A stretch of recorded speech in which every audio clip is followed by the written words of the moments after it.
if we don't find anything at this present landfill, and if we have to look at another landfill. Tonight, the search for the remains of 2 Indigenous women in a Winnipeg landfill may be one step closer.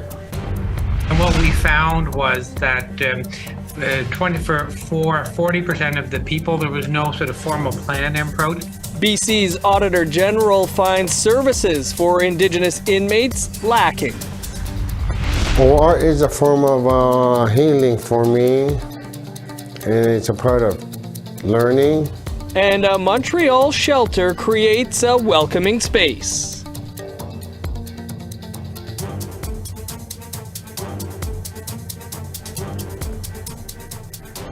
Good evening, I'm Dennis Ward. Welcome to APTN National News. The Grand Chief of the Assembly of Manitoba Chiefs is optimistic that a search for remains at a Winnipeg area landfill will start this spring. Kathy Merrick provided an update on what is being done with federal government funding earmarked for a feasibility study. She says some money could go toward the search itself. APTN's Leanne Sanders reports. Well, first and foremost, our women should not be ending up in landfills in this province. Grand Chief of the Assembly of Manitoba Chiefs, Kathy Merrick, says there needs to be long-term, holistic solutions to end violence against women. At a press conference, she provided an update on what's being done by a feasibility committee appointed to study issues around searching Winnipeg landfills for the remains of women alleged to have been dumped by serial killer 35-year-old Jeremy Skibicki. He's maintained his innocence since being formally charged in the deaths of 4 Indigenous women. Merrick says the federal dollars will go not only toward the feasibility study on a search for the women's remains, but also provide healing services to their families. And she says the $500,000 is just a start. If we don't find anything at this present landfill, and if we have to look at another landfill, then we will have to be able to provide another proposal to that matter. But we gave heads up to the governments that this is what we have discussed at our level here. A member of the feasibility study committee says so far their forensics experts have looked to an Ontario case to guide them. There was different technologies that were used that we're trying to bring in so that we can do the same methods here, and the best way to do that. However, we have to stay within environmental concerns as well. Kristen Flattery says the committee decided that using a large conveyor belt to go through the tons of material will be the best method to search for remains. Meanwhile, a family member of Morgan Harris, one of the victims believed to be in the Prairie Green landfill, said she appreciates being included on the committee, saying it provides a layer of transparency to the process. She was asked if something should have been done sooner. In a better world, it would have been, but I mean, we are where we are now, and all we can do is move forward and try to do things to the best of our ability, I think. So that's where my focus is going to be. For Kathy Merrick, more needs to be done to ensure Indigenous women are safe when they leave their First Nations for the city. It's not by choice that they leave our communities either. It's because there's a lack of housing. You won't find a university in any First Nation in Manitoba. And so we need to be able to ensure that when our students leave the community, that there's safety measures here, that we're here for them to be able to come to us. Leanne Sanders, APTN National News, Winnipeg. We want to hear your thoughts on this ongoing story. Here's how you can continue the conversation. You can send us an email to news@aptn.ca or leave a comment on our website, aptnnews.ca. You can also find us on Facebook, Twitter, Instagram, YouTube, and TikTok. You can follow APTN News to join the conversation and see our latest stories. Calm Unity is an organization in Montreal's Milton Park neighborhood. It's looking to bring the city's unhoused population and its other residents together with an open door policy, art workshops, and hopefully a new day shelter. Amelia Fournier has more. Sila Kelly has sometimes been homeless, but that's not how he defines himself. I'm someone. I am a person. I'm an artist. I'm a father. I'm a citizen, I'm an uncle, I'm all these things. No, I have to make sure I grasp and acknowledge that I am these things. I'm not just a homeless person, I am someone. Community Center has a similar philosophy. It considers unhoused people just part of a community and provides a safe space for the unhoused and housed residents of Montreal's Milton Park neighborhood to interact. It's home to a workspace, library, and small outdoor space, and connects volunteers and support workers with the neighborhood's homeless population. We are looking for people to lead workshops with art and like teach some Concordia students and things. And like, would that be something you would potentially be interested in if we could get the funding? Yeah, I'd be interested. Sila is a frequent visitor of the center. He's also an Inuit carver who's been living on the streets of Montreal for about a decade. I come from an artisan family. We do stonework, we do printing, drawing, printing, sewing within my family. Art is a form of healing for me, and it's a part of learning. Sila hasn't always had access to art space. When he first arrived in Montreal, it was a tough adjustment. And when I first came down here, I had a culture shock. The hustle and bustle, the noise pollution, everybody for themselves mentality.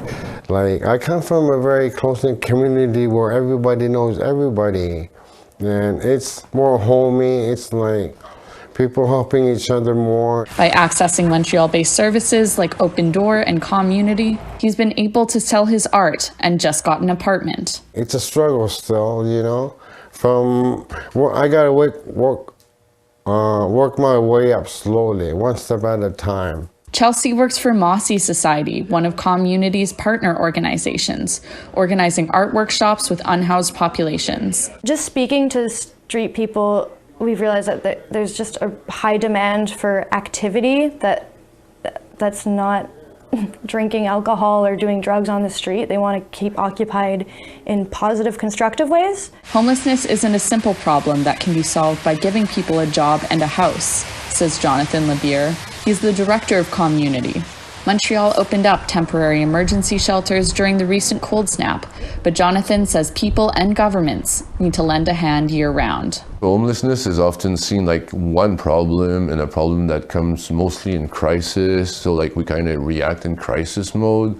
So I think often it prevents for sustainability, from building a relationship that lasts with like a participant and an organization. Jonathan says building community is vital to helping the unhoused. La seule façon de réagir à l'itinérance puis d'aider, c'est it takes a village, c'est que ça prend une communauté complète où chacun est aussi important en fait qu'un autre dans tout ça. Fait que ça prend de l'inclusion, ça prend de la compréhension, du pardon. Community's programming is currently funded by grants, but they're hoping to get more stable funding and a day shelter nearby in the near future. Emilia Fournier, APTN National News, Montreal. Indigenous inmates in BC prisons are not getting the services they need. That's according to a new Auditor General report. We'll speak with the author of that report after the break.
Welcome back.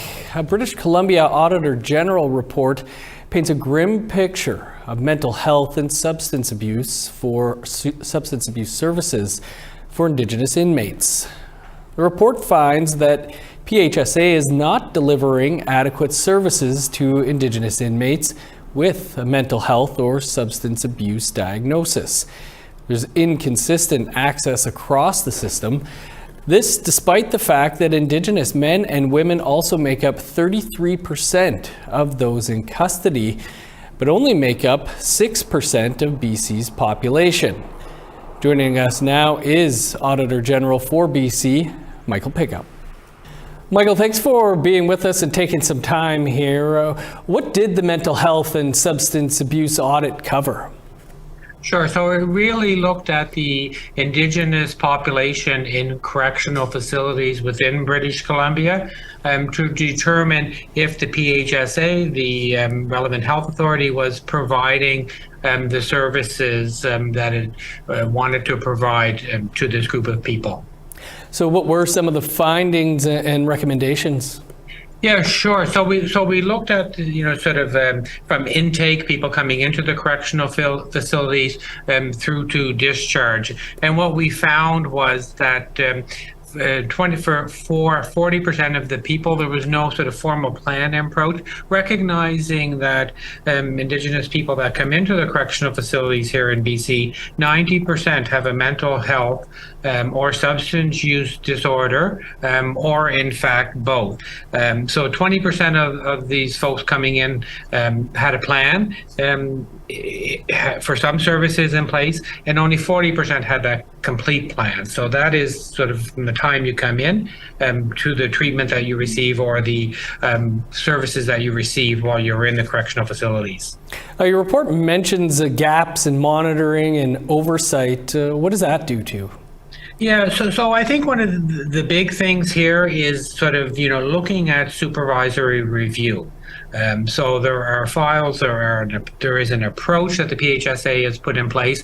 Built into that, one would expect, and they would expect a certain level of supervisory reviews. So what we found of the Indigenous offenders that are in the correctional facilities, we found that 34% of those files we looked at, there was no supervisory review. Another 34%, there was some review, but not regularly. And then the final sort of, roughly 1/3 were reviewed on a regular basis. So when you consider that, only 1 out of 3 files for Indigenous offenders in these correctional facilities were being reviewed on a regular basis. And that was part of the problem, and PHSA recognizes that. Given that, what is the impact on Indigenous inmates? So recognizing again that, Indigenous offenders are coming into these correctional facilities, let's say 9 out of 10 people have some significant issues in terms of mental health, substance use. So the expectation is that these things exist in order to help people, including, I might want to add, the importance of discharge plans. So at some point, folks will be coming out of the correctional facilities. What we found is that for the files we looked at, 89% of the Indigenous clients had no complete discharge plan in place for what will happen after you get out of the correctional facilities. Mm-hmm. So that's a critical part too. It's what happens when you come in, what happens while you're there, what happens when you leave. So you've got your report, you've got recommendations. What happens here next? So I'm really pleased to see how the PHSA has responded. They accepted our recommendations in the audit, and they also released quite a detailed action plan yesterday as the actions that they're already taken to address what we've raised and other issues as well. They've added additional resources. They are changing things. So I'm really hopeful, and we will be back to follow up. So we're not, one and done and have this one day. We will be back to follow up with the PHSA to say, what did you do with the recommendations? And we will report that to the legislature and all people in BC to say, this is what happened after. Well, sir, appreciate your work on this and for taking some time for us here today. Happy to do it, and I might also add for your info, if it didn't come up, I am Canada's first Indigenous Auditor General, so this is very important to me, the topic of Indigenous offenders, professionally and personally as well. So I did just want to add that is partially why this is so important to me. The federal correctional investigator, Ivan Zinger, was before a parliamentary committee Friday morning, fielding questions on his most recent annual report. The report once again notes the high overrepresentation of both Indigenous men and women in Canada's federal prison system. When asked by a member of the Public Safety and National Security Committee why these numbers continue to persist, a senior investigator with Zinger's office had this to say. The overrepresentation in the institutions right now is due to the lack of the willingness or the desire to have the Indigenous or the Black population to move into medium and minimum. And our healing lodges, most of them are sitting empty as well because there's that control factor that CSC seems to have on these people. There's a fun and interesting episode of In Focus coming up next Wednesday. Here's Daryl Stranger to tell you all about it.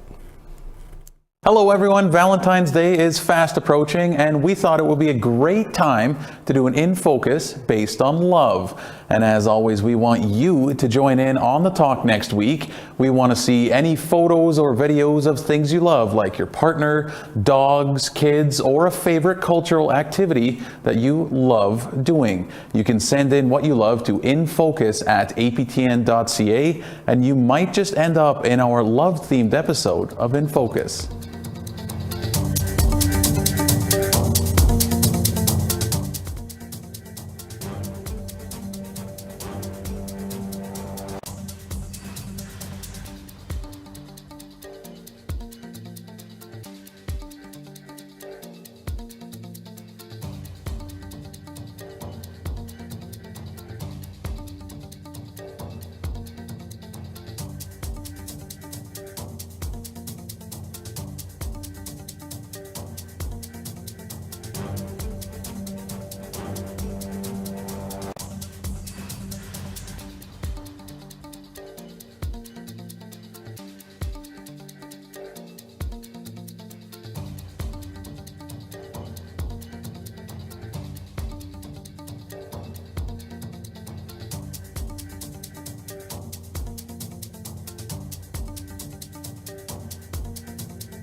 Welcome back. Time now for our photo of the day.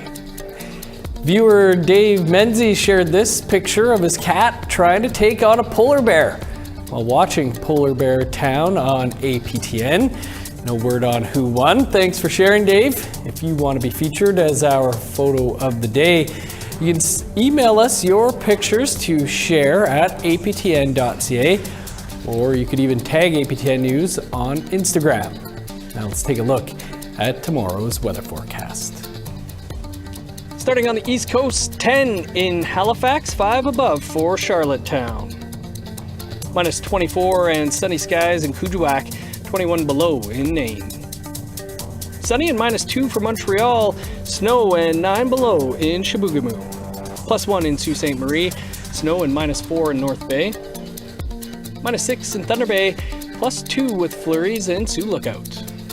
Minus 5 and snow in God's Lake, 6 below in Norway House.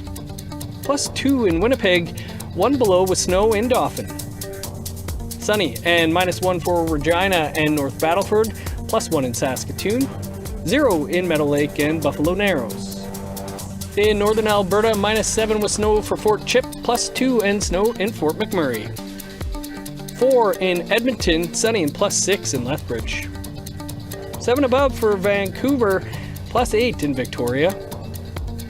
Plus 1 with flurries in Prince George, cloudy and 5 in Smithers. Minus 25 in Old Crow, 1 below in Whitehorse. Minus 13 with snow in Yellowknife, 26 below in Norman Wells. Sunny and minus 29 for Sax Harbor, 25 below with snow in Paulatuck. Minus 35 in Chesterfield, 37 below in Baker Lake. Minus 36 in Resolute, 39 below in Joe Haven.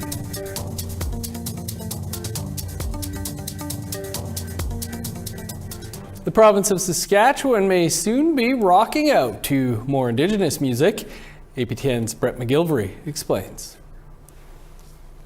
Step forward for Indigenous music in Saskatchewan. Fiddler Donnie Parenteau recently founded the Saskatchewan Indigenous Music Association after imagining an Indigenous Music Awards show.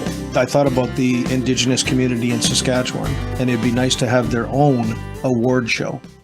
And not really like a national one, but just their own in the province of Saskatchewan.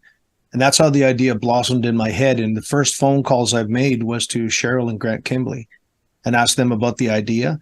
And it built from there to leading up to a board, and the ideas that we have now building this foundation is way more than just an award show coming.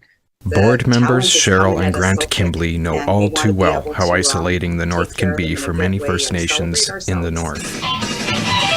They hope to help artists across the province connect and come together. Our heart sits with the North. That's where my husband is from, and he had said, you know, if they had these resources, if they had these kinds of things to look forward to know that they could use their voice that way, it would have saved a lot of lives. And give people that didn't have that voice before, felt like they didn't fit in, a place where they can shine. They want to lift up young and emerging artists who need help outside their communities. I'm thinking of some young person up in the northern community, 14 years old, who just wrote a song, and they don't know what to do outside of their home. Where do we go? How do we do this?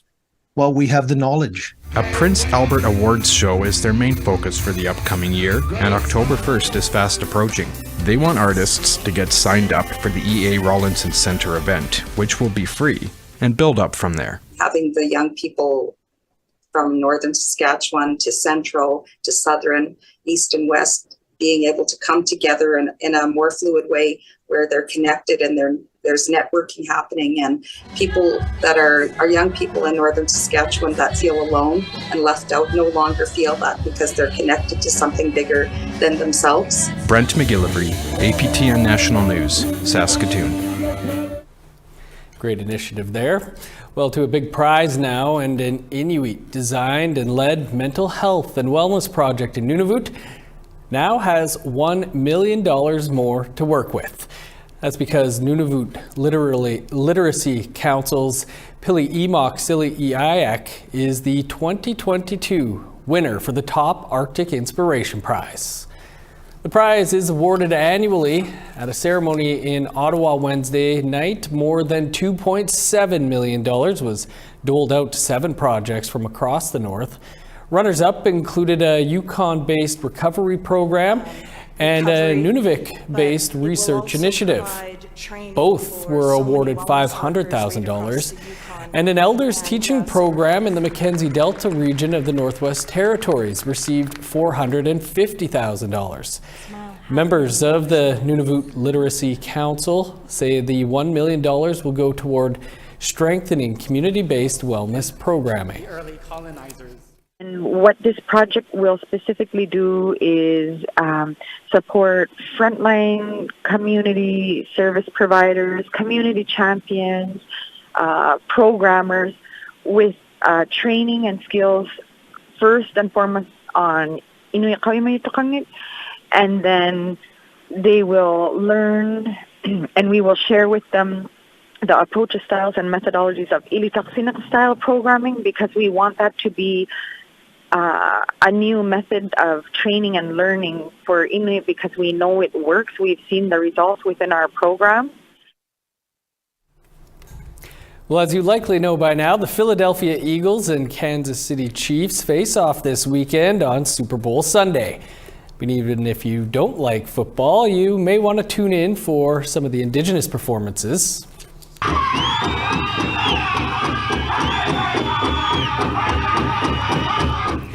That's Patrick Mitswing there, a member of the Cree Makwa Sagin First Nation in Saskatchewan, who will be showing off his fancy dance during a welcome showcase. It's a once-in-a-lifetime opportunity with an expected 70,000 fans in the stadium and roughly 100 million viewers tuning in. Mitswing will be documenting his Super Bowl journey and asking folks to follow along on the Powwow Times YouTube, Instagram, and Facebook page.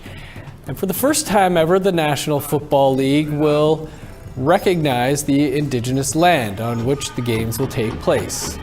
Mitswing will be the sole dancer from Canada, but other dancers will perform before and throughout the game. Excited for that and for the big game itself. Our Daryl Stranger is a big Philadelphia Eagles fan. I'm rooting for Kansas City, but most excited for Rihanna. That's all the time we have for your APTN National News for this Friday. For news anytime, you can visit our website, aptnnews.ca. I'm Dennis Ward. Thanks for being with us. Have a great weekend.